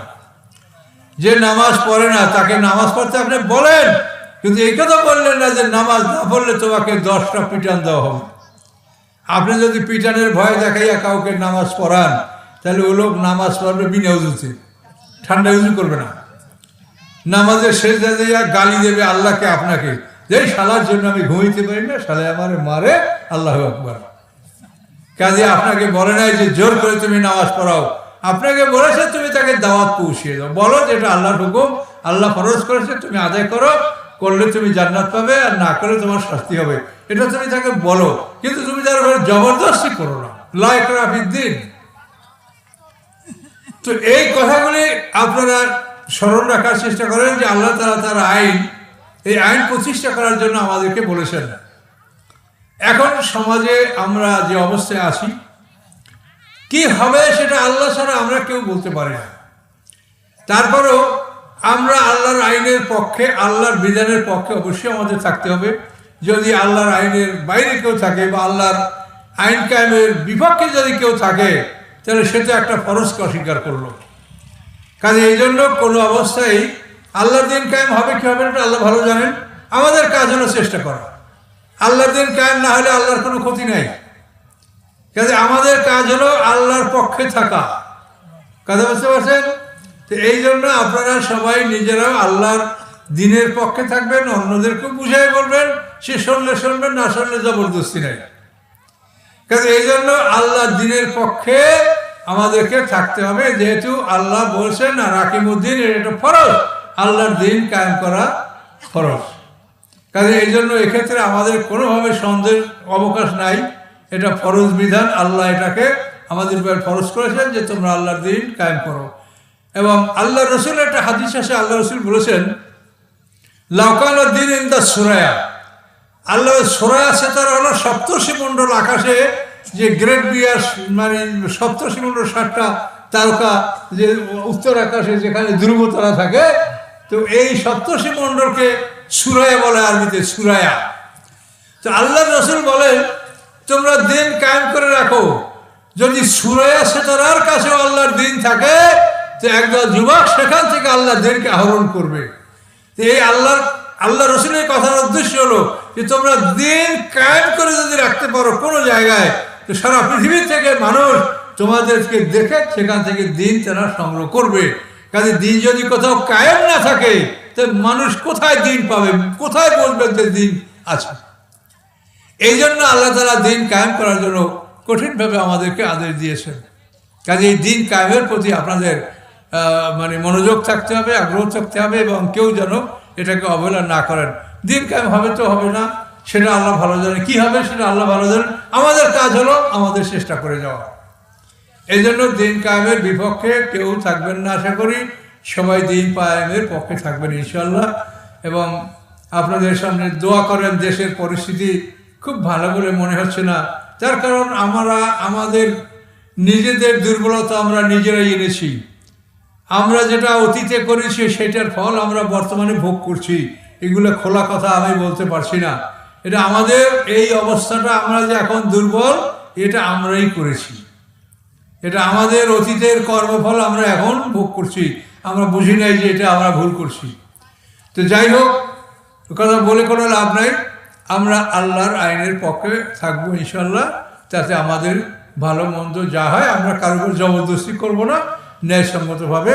এবং এখানে আল্লাহ রসুলের একটা কথা আছে, আল্লাহ রসুল হাদিস, মানরা মিনকুম মুনকারান ফালইয়ুগাইয়িরহু বিয়াদিহি।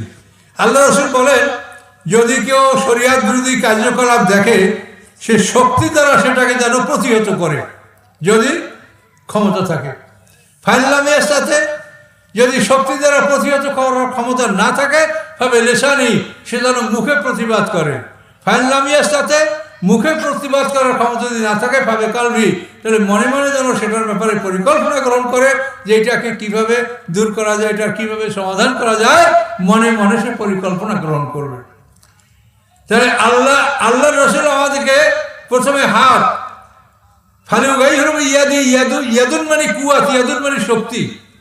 তো এখন দেখেন এই যে আল্লাহ রসুল হাত দ্বারা অন্যায়কে প্রতিহত করতে বলা হয়েছে, আপনাদের কিন্তু সেই সময়টা এখন আসছে যে আপনারা আপনাদের হাত দ্বারা এমন একটা জায়গায় যদি আপনারা ছিল দেন, যে জায়গায় ছিল দিলে পরে সমাজ থেকে অন্যায়টা দূরীভূত হবে, সেটা আপনারা বোঝেন না। এই যে মাকড়াগুলো আছে, কোন মাকড়ায় কি চায়, সবারই তো একটা ম্যানিফেস্টো আছে। তাহলে এখন আল্লাহ রসুল বলছেন অন্যায়কে তুমি হাত দ্বারা প্রতিহত করো। তো আপনাদের হাতেই তো এখন কাগজটা আসতেছে যে আপনি কোনখানে সিলটা মারলে সমাজ থেকে অন্যায়টা দূর হতে পারে, ঠিক কিনা বলেন? কাজে সেই হিসাবে আপনি আপনার হাতটাকে যদি আপনি সঠিকভাবে ব্যবহার করেন তো আল্লাহর কাছে আপনি বিনিময় পাবেন। কে কি করলো কে কি না করলো, আপনার কাজ হলো আপনাকে আল্লাহ তাআলা যেটা বলেছেন সেটা আপনি তাদেরকে বুঝায় বলবেন, কারোর সাথে জোর জবরদস্তি নাই। তাহলে এখানেও কিন্তু আল্লাহ রসুলের হাদিস যে আল্লাহ রসুল বলছেন তুমি হাত দ্বারা অন্যায়কে প্রতিহত করো, তো আমরা তো হাত দ্বারাই এটা করার মতো একটা সুযোগ আমাদের আসছে। তলোয়ার লাগে না, লাঠি ছোটা লাগে না, আপনার হাতটাকে আপনি যদি সঠিকভাবে মানে ব্যবহার করতে পারেন তাহলে এর মাধ্যমেই আপনি সমাজ থেকে অন্যায়টাকে দূর করতে পারেন। তো এই জন্য এইসব বিষয়গুলি চিন্তা করে আপনারা ভালো পথে কাজ করার চেষ্টা করবেন। অনেক মা বোনরা আসেন, মা বোনদের সম্পর্কে কথা বলতে গেলে মানে এলোমেলো কথা বললে তো কোনো কথা বলাই যায় না। মা বোনদের ব্যাপার হচ্ছে যে আপনাদেরকে আল্লাহ তাআলা খুব সংক্ষেপে আপনাদের জন্য জান্নাতের ঘোষণা আপনাদেরকে দিয়েছেন। তবে আপনাদের সবচেয়ে বড় বিষয়টা হলো এই যে পর্দা। এই পর্দার ব্যাপারটা এই যে মুহররম, এই মুহররমের মধ্যেই আপনাদের সীমাবদ্ধ থাকতে আল্লাহ বলেছেন। এই বিষয়টার মধ্যে আমাদের মারাত্মক ভুল হচ্ছে। এটা কিন্তু আলেমের মধ্যেও এই পর্দার সিস্টেমটা নাই। মানে মামাতো বোন, খালাতো বোন, তারপর ভাবি, অমুক সমুক, মানে যেগুলো শরীয়তে দেখা দেওয়া যায় নাই, এই পর্দার ব্যাপারটাই নারীদের সবচেয়ে ত্রুটিপূর্ণ। কাজে আপনারা জানেন আল্লাহর আইন, কাজে এই জন্য আপনারা শরীয়ত সম্মতভাবে চলাফেরা করবেন, এটা আল্লাহর বিধান। কেউ মনে করবেন না যে দেল ভালো, দেল ভালো কি মন্দ দিল যে বানাইছে সে জানে। দেল কি আপনারা বানাইছেন না আমি বানাইছি? দেলকে কে বানিয়েছে? যে বানিয়েছে সেই জানে। মানুষের যে পর্দার যে বিধানটা রাখা হয়েছে এটা একটা মারাত্মক ব্যাপার। এটা হলো মানুষের রক্তের মধ্যে চুম্বক শক্তি আছে। চুম্বকের ধর্ম হলো একই জাতীয় চুম্বক, একই জাতীয় দুইটা চুম্বক আপনি যদি এবার মিলিয়ে রাখেন ঘাট করে ফাঁকা হয়ে যাবে, মিশে থাকবে না। আর বিপরীত চুম্বক একটা থেকে একটা দূরে থাকবে, এটার মধ্যে চুম্বক আছে। এই আমাদের কথাগুলো কিসে টানে? ওই ইউনিটের পিছনে চুম্বক আছে। এই চুম্বকে কিন্তু অনেক কাজ করে। আপনি যে মাটিতে বসেন পৃথিবীটাও চুম্বক। এই পৃথিবী যদি চুম্বক না হয়তো তা আপনি মাটি থেকে এক জায়গায় বসেন আর এক জায়গায় সরিয়ে দিতেন আপনি এমনি, কিন্তু আপনাকে মাটি কামড়িয়ে ধরে, কিন্তু আপনি সেটা বুঝতে পারেন না যে মাটির চুম্বক আপনাকে কামড়িয়ে ধরছে। তো মানুষের রক্তের মধ্যে চুম্বক, এই চুম্বকের ধর্ম হলো একই জাতীয় চুম্বক বিকর্ষণ আর বিপরীত চুম্বক আকর্ষণ। কাজে যে 14 জনকে আল্লাহ তাআলা মুহররম ঘোষণা করেছেন তারা একই রক্তের, মা বোন, মা খালা ফুফু, বোনের ছেলে ভাইয়ের ছেলে, বোনের মেয়ে ভাই, এই যাদেরকে আল্লাহ মুহররম করেছেন এরা হলো একই রক্ত। এই জন্য বিকর্ষণ। এরা এক জায়গায় থাকলে তাদের মধ্যে উত্তেজনা সৃষ্টি হবে না, তারা নিরাপদে জীবনযাপন করবে। আল্লাহ তাআলা একটা সুন্দর পরিবেশে ছেলে মেয়েকে বড় করার জন্য এই আইন আল্লাহ করে দিয়েছেন যে একটা পরিবারের মধ্যে যারা বসবাস করে তারা একই রক্তের মানুষ, কাজেই তাদের মধ্যে কোনো যৌন উত্তেজনার সৃষ্টি হয় না। মায়ের কাছে সন্তানের কোনোদিন যৌন উত্তেজনার সৃষ্টি হয় না, বোনের কাছে ভাইয়ের যৌন উত্তেজনার সৃষ্টি হয় না। তার কারণ এটা একই রক্ত, একই চুম্বক। আর বিপরীত চুম্বক আকর্ষণ। কাজে এই মুহররম যাদেরকে আল্লাহ ঘোষণা করেছেন তাদের বাইরে আপনি যখনই একে অপরের সাথে দেখা হবে তখনই আকর্ষণ সৃষ্টি হবে। এটা সৃষ্টিগতভাবে, এটার উপরে আপনার কোনো নিয়ন্ত্রণ নাই, আপনি নিয়ন্ত্রণ করতে পারবেন না, কোনো মানুষ পারবে না। এই জন্য আল্লাহর আইনকে মেনে চলা উচিত। আল্লাহর আইন না মানলে মহাবিপদ। আল্লাহ রসুল মেরাজে অনেক ভয়ঙ্কর কিছু দেখেছেন।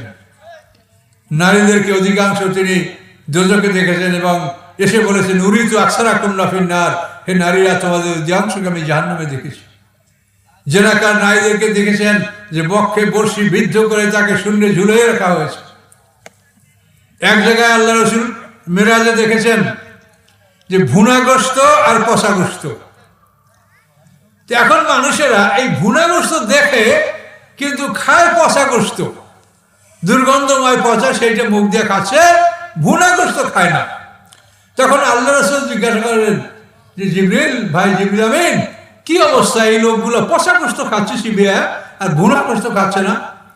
তখন জিবরিল আমিন বলেন যে এই লোকগুলি পৃথিবীর বুকে বৈধ ভালোবাসা করে নাই, স্ত্রীর সঙ্গে করছে ঝগড়া ঝাঁটি মারামারি, ভালোবাসে ভাবিকে, শালিকে, ফুফাতো বোন, মামাতো বোন, খালাতো বোন এদের সাথে প্রেম করেছে আর স্ত্রীর সাথে করছে ঝগড়া মারামারি। সেই জন্য এরা এখন এই ভুনা গোস্ত খাইতে পারে না, পচা গোস্ত খাচ্ছে। সকলে বলুন নাউজুবিল্লাহ। কাজেই কোনো মহিলা, অবৈধ মহিলা যদি আপনার সামনে হাসি মুখে বা এমন হাসি দেয় যে হাসির ইঙ্গিত খারাপ, তাহলে আপনি সাথে সাথে মনে করবেন যেটা হলো সেই জাহান্নামের সেই পচা গোস্তের নমুনা। কাজে এগুলি আপনারা সতর্কতার সাথে চলাফেরা করেন এবং সতর্কতার সহিত জীবনযাপন করেন। আল্লাহ তাআলা নারী পুরুষ উভয়ের জন্য বহুত নিয়ামত জান্নাতে সৃষ্টি করে রেখেছেন। পুরুষরা 33 বছর বয়সে জান্নাতে যাবে, নারীদেরকে আল্লাহ তাআলা যুবতী করে তৈরি করবেন। কোরআন পাকে সূরা ওয়াকিয়ার মধ্যে আল্লাহ বলেছেন ইন্না আনশানাহুন্না ইনশা, আল্লাহ বলেন তাদেরকে আমি আমার মনের মতো সুন্দর করে নারীদেরকে সৃষ্টি করব। কুমারী হবে এবং এমন বয়সে তাদেরকে জান্নাতে প্রবেশ করানো হবে যে তারা বড় হয়েছে কিন্তু হায়েজ আসে নাই। এভাবে জান্নাতের নারীদেরকে আল্লাহ সৃষ্টি করবেন। পুরুষদেরকে 33 বছর বয়সের যুবক হিসেবে জান্নাতে প্রবেশ করাবেন। এভাবে অনন্তকাল জান্নাতে আল্লাহ আমাদেরকে রাখবেন। সূরা কোরআন শরীফের হুদের মধ্যে আল্লাহ বলছেন আম্মাল্লাযিনা সুইদু ফাফিল জান্নাতি খালিদিনা ফিহা মা দামাতিস সামাওয়াতু ওয়াল আরদ। যারা ভাগ্যবান, যারা সৌভাগ্যবান, তারা জান্নাতে যাবেন এবং জান্নাতের আকাশ পৃথিবী যতদিন থাকবে ততদিন পর্যন্ত তাদের হায়াত হবে, এরপরেও তাদের নিয়ামত বন্ধ হবে না। আম্মাল্লাযিনা শাকু, এবং যারা দুর্ভাগ্যবান হতভাগা তারাও জাহান্নামে যাবে এবং ওই সেই জগতের আকাশ পৃথিবী যতদিন থাকবে ততদিন পর্যন্ত তারা বেঁচে থাকবে, তাদেরকে শাস্তি ভোগ করতে হবে। এরপরে আল্লাহ কি করবেন সেটা ইন্না রাব্বাকা ফাআলুল লিমা ইউরিদ বলা হয়েছে। এরপরে আপনার রব যা ইচ্ছা তিনি তা করবেন, কি করবেন সেটা বলা হয়নি। কাজে এইভাবে আল্লাহ তাআলা জান্নাত জাহান্নামের সুসংবাদ দিয়েছেন। এই কোরআনে কোনো সন্দেহ নাই, কোরআনের কোনো কথায় কোনো সন্দেহ নাই। কাজে মা বোনরা আল্লাহর হুকুম মেনে চলুন, শরীয়তের বিধান মেনে চলুন। যথাসাধ্য আপনারা ঘরে থাকবেন, ঘর থেকে বের হওয়া এটা আল্লাহ তাআলা নারীদেরকে ঘর থেকে বের হতে বলেন। আল্লাহ বলছেন কারনা ফি বুয়ুতিকুন্না, তোমরা ঘরে অবস্থান করো, বিনা প্রয়োজনে আপনারা ঘর থেকে বের হবেন না। ঘর থেকে বের হওয়াটাই বিপদ। কাজে এইভাবে আপনারা আল্লাহর বিধান মেনে চলুন। স্বামীর আদেশ, স্বামীর প্রতি আনুগত্য আপনাদের থাকবে, আনুগত্য করবেন। সালাত ওয়াক্ত মতো করবেন, পর্দা পর্দা মতো চলাফেরা করবেন, এগুলো আপনাদের জানা। কাজে এই জন্য এই বিষয়গুলি আপনাদেরকে আমরা আবার স্মরণ করে দিলাম যে জান্নাতে আল্লাহ তাআলা কোনো মানুষের মনে কষ্ট আল্লাহ রাখবেন না, নারীদের মনে কোনো কষ্ট থাকবে না। সেখানে তারা জান্নাতে যাবে।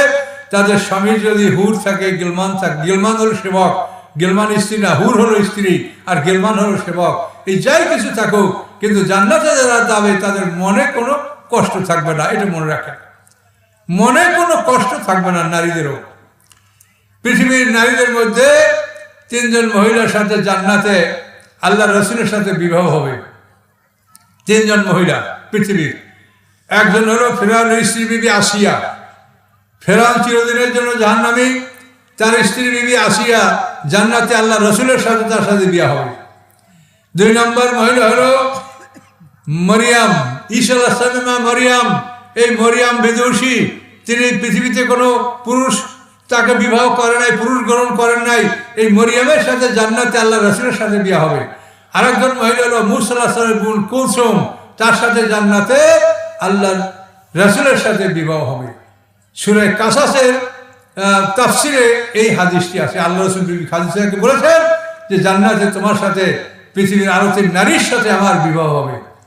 এখন এই নারীরা দেখেন, এই নারীরা তাদের স্বামী নাই, আর ফেরাউন আসিয়ার স্বামী, কিন্তু সে চিরদিন জাহান্নামী। কাজে যে সমস্ত মহিলাদের স্বামী যদি জাহান্নামী হয়, ওই সমস্ত মহিলাদেরকে আল্লাহ তাআলা জান্নাতের উত্তম পুরুষদের সাথে তাদেরকে বিবাহ দিয়ে দিবেন। কোন মহিলার একাধিক স্বামী যদি জান্নাতি হয়, ওই মহিলা তার শেষ স্বামীর সাথে জান্নাতে থাকবে। এই সব আইন কানুন আল্লাহ কোরআনে করে দিয়েছেন। এই জন্য আল্লাহ তাআলা রাসূল এর ইন্তেকালের পরে, রাসূল সাল্লাল্লাহু আলাইহি ওয়াসাল্লামের ইন্তেকাল করার পরে বলেছেন যে নবী পত্নীরা যেন অন্য কোনো পুরুষ গ্রহণ না করে, এবং পুরুষদেরকে বলেছে যে তারা তোমাদের মা। তার কারণ রাসূলের পত্নীরা রাসূলের সাথে জান্নাতে থাকবে। কাজেই কোনো মহিলার একাধিক স্বামী যদি জান্নাতি হয়, যেমন উম্মে সালমা রাসূলের স্ত্রী, এর স্বামীও কিন্তু একজন সাহাবী শহীদ হয়ে গেছেন, তার স্ত্রী এখন আল্লাহ রসুল বিয়া করছেন, এখন দুই স্বামী জান্নাতি, শেষ স্বামীর সাথে জান্নাতে থাকবে। এই জন্য সকলের জন্য আইনকরণ সুন্দর করে করা আছে, কেউ ঠকবেন না, কারো কষ্ট হবে না, সবাই জান্নাতে আনন্দে থাকবেন, আরামে থাকবেন, কারো কোনো মনোকষ্ট থাকবে না। তো এই জন্য এ ব্যাপারে আপনার স্মরণ রাখবেন। আর পিতামাতার সেবা করবে সন্তান।